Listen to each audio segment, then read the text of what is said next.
ತಾನು ಮಾಡಿದ್ದು ಸರಿಯಿಲ್ಲ ಎಂದು ತಾವೇ ಈ ಒಂದು ಶಿಕ್ಷೆಯನ್ನು ಅನುಭವಿಸ್ತಿದ್ದಾರೆ ಅಂತಲೇ ಹೇಳ್ಬೋದು. ಆಮೇಲೆ ತಮ್ಮ ಮನಸ್ಸಲ್ಲಿ ಇದ್ದಂತಹ ಒಂದು ದುಃಖವನ್ನು ಹೊರಗೆ ಹಾಕಿದ್ರೆ ಅಂತಲೇ ಹೇಳ್ಬೋದು. ಯಾಕೆ ಒಂದು ಮಾತನ್ನು ಹೇಳ್ತಾ ಇದ್ದೀನಿ ಅಂತಂದರೆ, ಈ ಒಂದು ಬಿಗ್ ಬಾಸ್ ಮನೆಯಲ್ಲಿ ನಿನ್ನೆ ಬಿಗ್ ಬಾಸ್ ಅವರು ಕನ್ನಡಿ ಮುಂದೆ ಕುಂತ್ಬಿಟ್ಟು ಅಂದರೆ ತಮ್ಮ ಬಗ್ಗೆ ತಾವು ಮಾತಾಡೋದಿತ್ತು. ಈಗ ಕನ್ನಡಿ ಮುಂದೆ ಕುಂತಾಗ ಅಂದರೆ ನಾವು ಜಗತ್ತಿಗೆ ಮೋಸ ಮಾಡಿರ್ಬೋದು, ಜಗತ್ತನ್ನು ಎದುರು ಹಾಕೊಂಡಿರ್ಬೋದು. ಅದು ಒಳ್ಳೆಯ ರೀತಿಯಲ್ಲಿ ಎದುರು ಹಾಕೊಂಡ್ರೆ ನಮ್ಮನ್ನು ನಾವು ನೇರವಾಗಿ ಆರಾಮಾಗಿ ನೋಡ್ಬೋದು ಕನ್ನಡಿಯಲ್ಲಿ.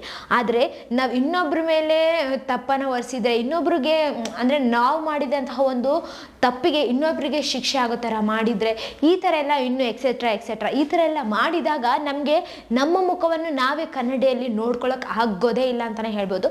ಅದಕ್ಕೆ ಬಿಗ್ ಬಾಸ್ ಅವರು ನಿನ್ನೆ ಯಾರ್ಯಾರು ಏನೇನು ತಪ್ಪು ಮಾಡಿದ್ದೀರಾ, ಯಾರ್ಯಾರು ಎಷ್ಟೆಷ್ಟು ಕರೆಕ್ಟ್ ಇದ್ದೀರಾ ಅಂತ ಹೇಳಿ ಅವ್ರವ್ರಿಗೆ ಗೊತ್ತಾಗಲಿ ಅಂತ ಹೇಳಿಬಿಟ್ಟು ಈ ಒಂದು ಟಾಸ್ಕನ್ನು ಇಟ್ಟಿದ್ದಾರೆ ಅಂತಲೇ ಹೇಳ್ಬೋದು. ಇದರಲ್ಲಿ ಕಾರ್ತಿಕ್ ಅವರು ಕುಂತಿದ್ರಲ್ವ, ಅವಾಗ ಅವ್ರು ಹೇಳಿದರು ಏನಪ್ಪ ಅಂತಂದ್ರೆ, ನಾನು ಮಾಡಿದ್ದು ಸರಿ ಇಲ್ಲ ಎಂದು ಬೇಸರ ಪಟ್ರು ಅವರು. ಎದಕ್ಕಂತಂದರೆ ಈಗ ನಿಮ್ಗೆ ಈಗಾಗಲೇ ಗೊತ್ತಿದೆ ಅಲ್ವ, ಈ ಒಂದು ಬಿಗ್ ಬಾಸ್ ಮನೇಲಿ ಎಷ್ಟೆಲ್ಲ ಜಗಳಗಳಾಗಿ ಎಷ್ಟೆಲ್ಲ ರಂಪಗಳಾಗಿದ್ವು ಅಂತ ಹೇಳಿ. ಅವತ್ತು ವರ್ತೂರ್ ಸಂತೋಷ್ ಅವರು ಸುದೀಪ್ ಸರ್ ಅವ್ರ ಹತ್ರ ಮಾತಾಡಿದ್ಮೇಲೆ ಅದಾದಮೇಲೆ ಮತ್ತೆ ಈ ಒಂದು ಬಿಗ್ ಬಾಸ್ ಮನೇಲಿ ನಾನು ಹೇಳಿಲ್ಲ, ಕಾರ್ತಿಕ್ ಅವರು ಹೇಳಿದ್ದಾರೆ, ಬಟ್ ನನ್ನ ಹೆಸರು ಹೇಳಿದ್ದಾರೆ ಅಂತ ಹೇಳಿದಾಗ, ಇಲ್ಲ ನಾನು ಹೇಳೇ ಇಲ್ಲ ನೀವೇ ಹೇಳಿದ್ದೀರ ಅಂತ ಹೇಳಿ ಹೇಳಿದ್ರಲ್ವ ಕಾರ್ತಿಕ್ ಅವರು.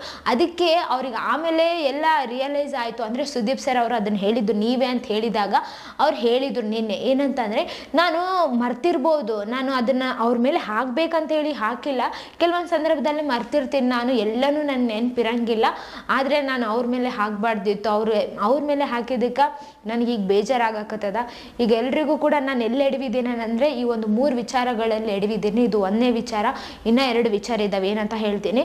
ಸೊ ಈ ಒಂದು ಮೊದಲನೇ ವಿಚಾರದಲ್ಲಿ ಇಷ್ಟೊಂದು ಎಡವಿದಾರಲ್ವ, ಹಾಗಾಗಿ ಅವ್ರಿಗೆ ಇಷ್ಟ ಆಗಿಲ್ಲ. ಅಂದರೆ ತಮ್ಮನ್ನು ತಾವು ನೋಡಿಕೊಂಡು ಮಾತಾಡ್ಕೊಳ್ಳೋ ಅಷ್ಟು ರೇಂಜಿಗೆ ಬೇಜಾರಾಗಿದೆ ಅಂತೇಳಿ ಕಾಣಿಸಿತ್ತು ಅಂತಲೇ ಹೇಳ್ಬೋದು. ಇನ್ನು ಸೆಕೆಂಡ್ ತಪ್ಪು ಏನಪ್ಪ ಅಂತಂದರೆ ಕಾರ್ತಿಕ್ ಅವ್ರದ್ದು, ಅಂದರೆ ಬಕೆಟ್ ಅಂತ ಹೇಳ್ಬಿಟ್ಟಿದ್ರಲ್ವ, ಅಂದರೆ ವಿನಯ್ ಅವ್ರಿಗೆ ಬಕೆಟ್ ಆಗಿಬಿಟ್ಟಿದ್ದಾರೆ ಕಾರ್ತಿಕ್ ಅವ್ರು ಅಂತ ಹೇಳ್ಬಿಟ್ಟು ಸಂಗೀತ ಅವ್ರು ಹೇಳಿದ್ರಲ್ವ. ಅವತ್ತಂತರೂ ಫುಲ್ ಕೋಪ ಮಾಡಿಕೊಂಡು ಇವರ ಈ ಒಂದು ಫ್ರೆಂಡ್ಶಿಪ್ಪು ಸ್ವಲ್ಪ ಅಲ್ಲಿಗೆ ಕಟ್ಟಾಗಿತ್ತು ಅಂತಲೇ ಹೇಳ್ಬೋದಲ್ವ.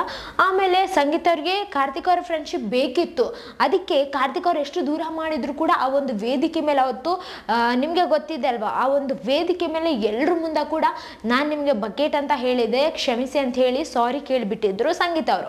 ಅವತ್ತು ತುಂಬ ಎಗರಾಡಿದ್ರು ಅಂತಲೇ ಹೇಳ್ಬೋದು ಕಾರ್ತಿಕ್ ಅವರು. ಅಂದರೆ ಅವರೇ ಹೇಳ್ಕೊಂಡ್ರು ಏನಪ್ಪ ಅಂತಂದರೆ, ಅವರು ನನ್ನ ಬಕೆಟ್ ಅಂತ ಹೇಳಿದ್ದಾರೆ ಅಂತ ಹೇಳ್ಬಿಟ್ಟು ಅವ್ರು ಆಮೇಲೆ ನನಗೆ ಕ್ಷಮೆ ಕೇಳಿದರೆ ನಾನು ಅದೊಂದು ದೊಡ್ಡ ಸಾಧನೆ ಅನ್ನೋ ಥರ ಮಾಡಿದೆ, ನಾನು ಅದು ನನ್ನ 2ನೇ ತಪ್ಪು, ಅಲ್ಲಿ ನಾನು ಎಡವಿದೆ ಅಂಥೇಳಿ ಅವ್ರು ಹೇಳ್ಕೊಂಡ್ರು. ಇನ್ನು 3ನೇ ತಪ್ಪು ಏನಪ್ಪ ಅಂತಂದರೆ, ನಾನು ಸಂಗೀತ ಅವ್ರನ್ನ ಶನಿ ಅಂತ ಹೇಳಬಾರ್ದಿತ್ತು, ಆದರೆ ಹೇಳಿಬಿಟ್ಟಿದ್ದೀನಿ, ನಾನು ಅದನ್ನು ತಪ್ಪು ಮಾಡಿಬಿಟ್ಟಿದ್ದೀನಿ ಅಂತ ಹೇಳಿ ಕಾರ್ತಿಕ್ ಅವರು ಹೇಳ್ಕೊಂಡ್ರು. ಅಂದರೆ ಇಷ್ಟು ತಪ್ಪು ಮಾಡಿದವರು ನೇರವಾಗಿ ಹೇಳ್ಕೊಂಡಿದ್ದಾರಲ್ಲ, ಇದಕ್ಕಿನ್ನ ಇನ್ನೊಂದು ಏನು ಬೇಕು ಹೇಳ್ರಿ. ಯಾಕಂತಂದರೆ ಎಷ್ಟೋ ಜನ ಎಷ್ಟೋ ತಪ್ಪು ಮಾಡಿದ ಮೇಲೆ ಅದನ್ನು ಇಲ್ಲ ಅಂತ ಹೇಳ್ತಾರ. ಆಮೇಲೆ ಇಂತಹ ವೇದಿಕೆಗಳು ಸಿಕ್ಕಿದಾಗ ಇನ್ನೂ ಅಂದರೆ ನಾನೇ ಕರೆಕ್ಟ್ ಇದ್ದೀನಿ ಅಂತ ಹೇಳಿ ಮಾಡ್ತಿರ್ತಾರಲ್ವ.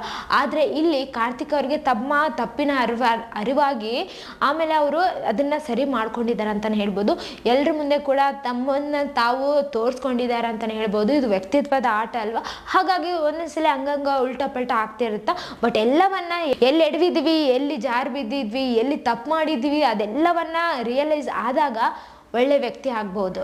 ಆ ಒಂದು ಒಳ್ಳೆ ವ್ಯಕ್ತಿ ಕಾರ್ತಿಕ್ ಅವರು ಆಗ್ಯಾರ ಅಂತಲೇ ಹೇಳ್ಬೋದು.